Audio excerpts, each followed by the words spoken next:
Après sa victoire écrasante au dernier tournoi national, le lutteur de sumo Ono Sato est devenu le 75e yokozuna du Japon, le titre le plus prestigieux chez les sumo.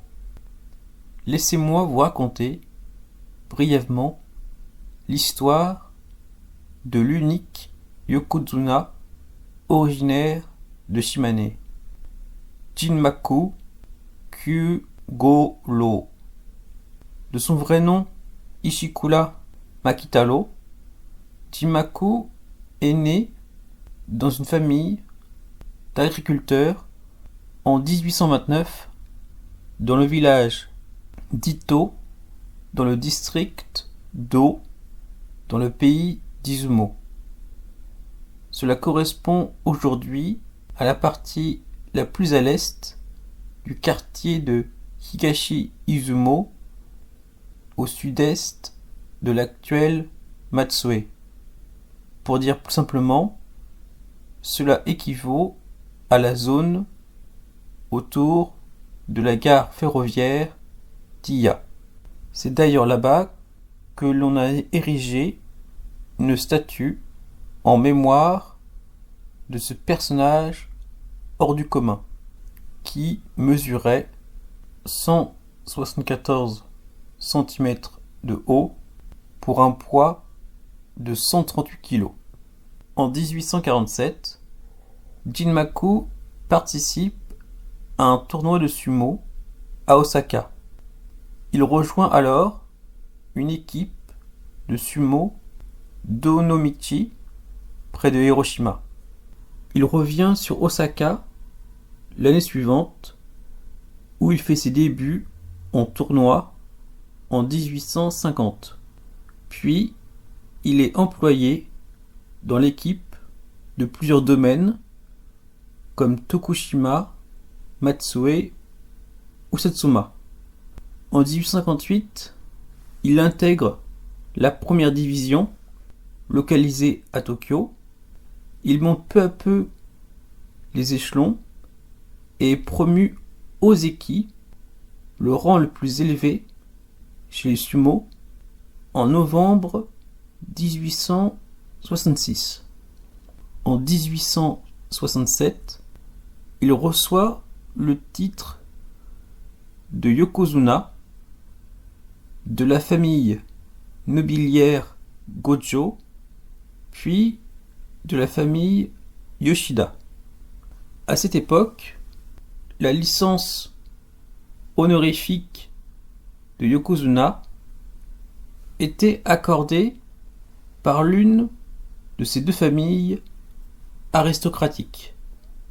Contrairement à aujourd'hui, où il faut remporter de nombreuses victoires avant d'être nommé par l'association de sumo qui existe depuis 1950.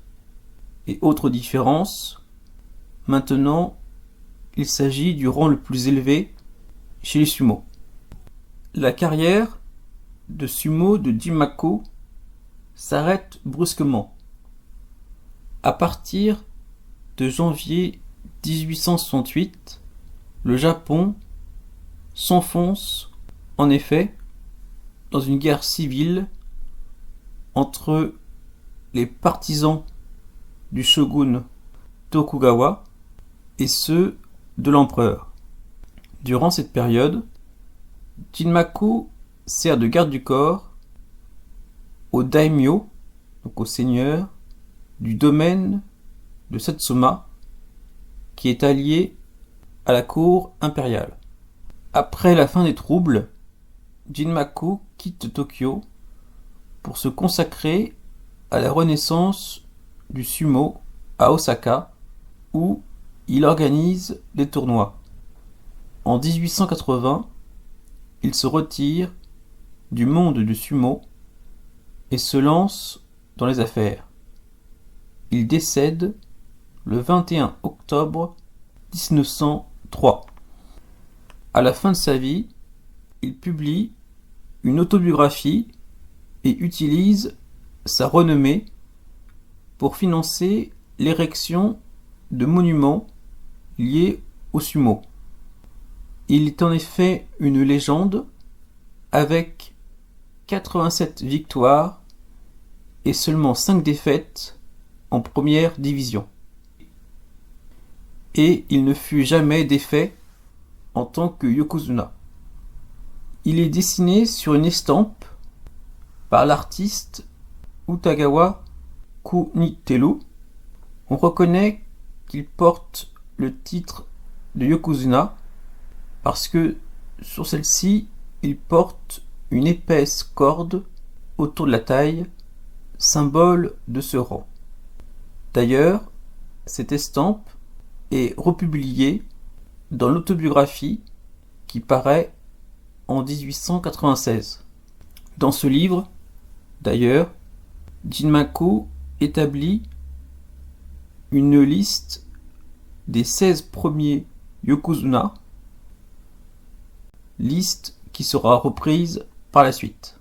Enfin, il aurait été photographié par le studio de Felice Beato, un photographe italien présent au Japon dès 1863.